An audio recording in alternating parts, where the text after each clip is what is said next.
We are back with another breakdown. We are finally getting through our series of Lamentations by Heartbound. Today we're going to be reading from Revelation 8, 10 through 13.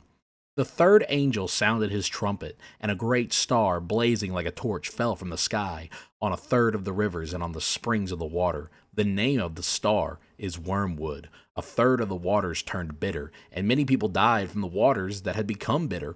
The fourth angel sounded his trumpet, and a third of the sun was struck, a third of the moon, and a third of the stars, so that a third of them turned dark. A third of the day was without light, and also a third of the night.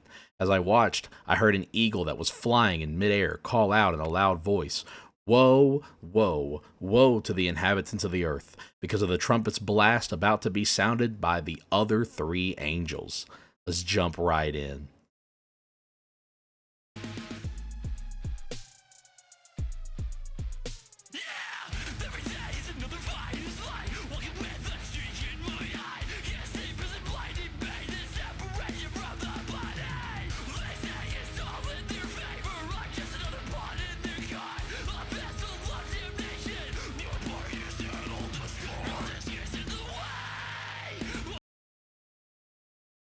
So when we look there, every day is another fight. I'm walking with a tree in my eye. This immediately, this immediately reminds me of Jesus' teachings of Matthew 7, 3 through 5. Why do you look at the speck in your brother's eye, but fail to notice the log in your own eye? I think this idea of I'm walking with a tree in my eye, it really symbolizes spiritual blindness. Sin can distort our perspectives to the point where we can't clearly see God, we can't clearly see each other, we can't clearly see ourselves.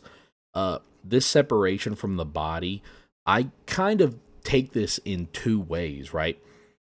When we look at Galatians, we see Paul speaking of believers and their ongoing battles between flesh and the spirit. The desires of the flesh are against the spirit, Galatians 5:17. It also kind of picks up where Romans 7 kind of jumps in about how Paul describes like he's feeling trapped, he's wanting to obey God, he knows what he's doing is wrong, but he keeps doing it. And so we really have to find that inner peace and separation between our spirit and our flesh, and how it's a very, very hard game to play. I'm just another pawn in their court, a vessel of damnation. You know, Romans 6 even says that we were once slaves to sin, but Christ has set us free. And I really feel that, you know, without Christ, we are just another pawn in the system. That system being the fleshly desires of, you know, the world. And I really enjoy the opening to this song because it just jumps right into that. Like, hey, look, like, I am broken. Every day it's another fight. And a lot of us get tired of fighting. Sometimes you just, if you turn to Christ, you will realize that you don't have to fight anymore.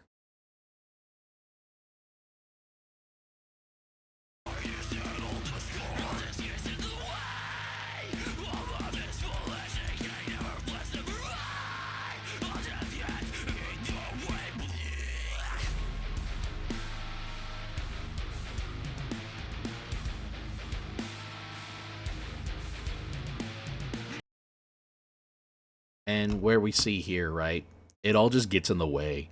All of this foolish thinking. This also really hits me with Proverbs 3, right? Lean not on your own understanding. Sometimes we can kind of reason things out in our own way, in our own mind, in our own headspace. Like, I'm going to twist the narrative, therefore it will make sense to me. But you're not seeing the truth. You're seeing, like, your truth, or you're seeing your perspective. You're not looking at the whole picture, whereas God is the entire picture. He's not bending it. He's not bending reality to your will. He's not saying, I'm going to make you understand this by putting it in a way that only you can see. Like, the world is what the world is. You either look at it one way or you don't. And a lot of us kind of distort our own realities so that we can make sense of things. It's where a lot of PTSD comes from. It's where a lot of trauma comes from because our mind distorts things because it was very heavily affected and altered. And I think that this is a good way to say that, like, all of this foolish thinking gets in the way, never less, never more. It all just gets in the way. We are able to change and become better and do better, but sometimes our minds will stop us and keep us where we're at because I would rather be comfortable than experience change and have to put myself through potential new traumas, potential new issues. But God is always changing.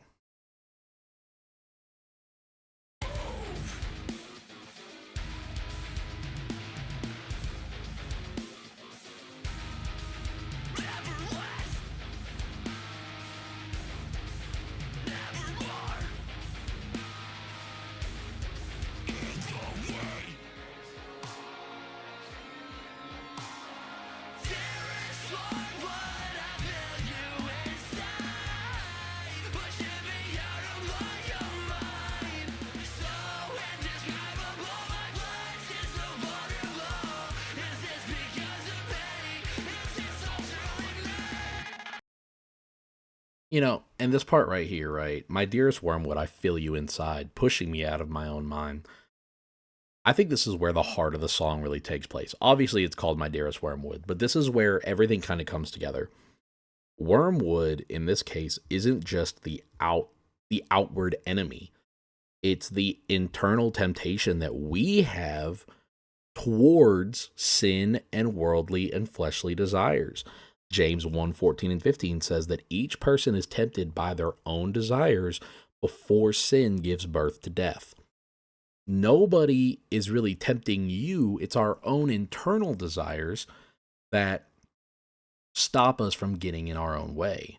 This song specifically really portrays temptation as something that is constantly happening. It's constantly whispering to you, calling out to you, it's accusing you, it's attempting to reshape your thoughts, your identity, your flesh, your internal struggles now become part of that. And whenever he says that my flesh is so vulnerable, is this all because of me? Is it truly me?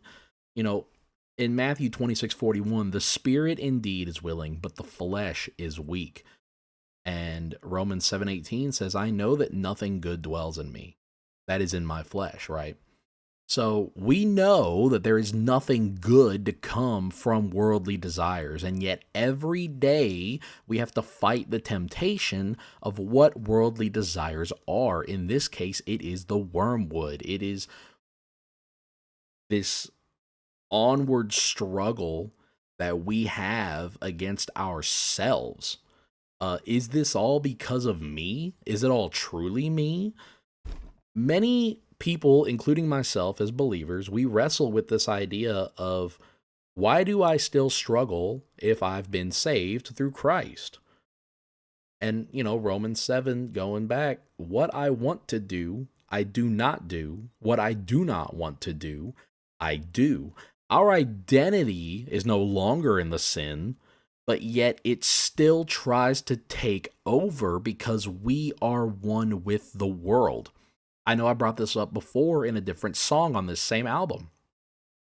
God is good, God is there, God is great, but I personally have never physically seen the humanoid embodiment of a man standing in front of me telling me that my sins are forgiven and then everything is fine. But what I do see in a worldly shaped box that I can physically see with my own eyes is the adult film industry, any sort of drug, the alcohol aisle at your nearest, big superstore. Those are things that I can physically see, touch, taste, and smell. So it's hard for my spiritual side to kind of come to life when my flesh is constantly wrestling with these ideas that are right directly in front of me and pushed on me. And this is where I think this would be a good stopping point because it's definitely going to be a two-parter. But I think that's really the internal message of this song. What I want to do, I do not do. What I don't want to do, I end up doing. Romans 7:18. I absolutely love this song. I love the way that it embodies this idea of like, my dearest wormwood, I feel you inside. You're pushing me out of my own mind. It's so indescribable. My flesh is so vulnerable. Is this truly me? And it's not, you know. Through Christ, we were asked, you were born, but you must be born again. You have fallen, you have stumbled, you have made mistakes, but you can become clean. Now, think of it like a plate, right? You can wash the dishes, but you're going to end up using the dish again. It's not always going to be perfectly shiny, put away, crisp, and clear like your grandmother's fine china that never left the cabinet. You're a person. You're going to go through trials. They're going to stop you. But you can always turn back to Christ and realize that there is better out there. We will absolutely continue this in the next video.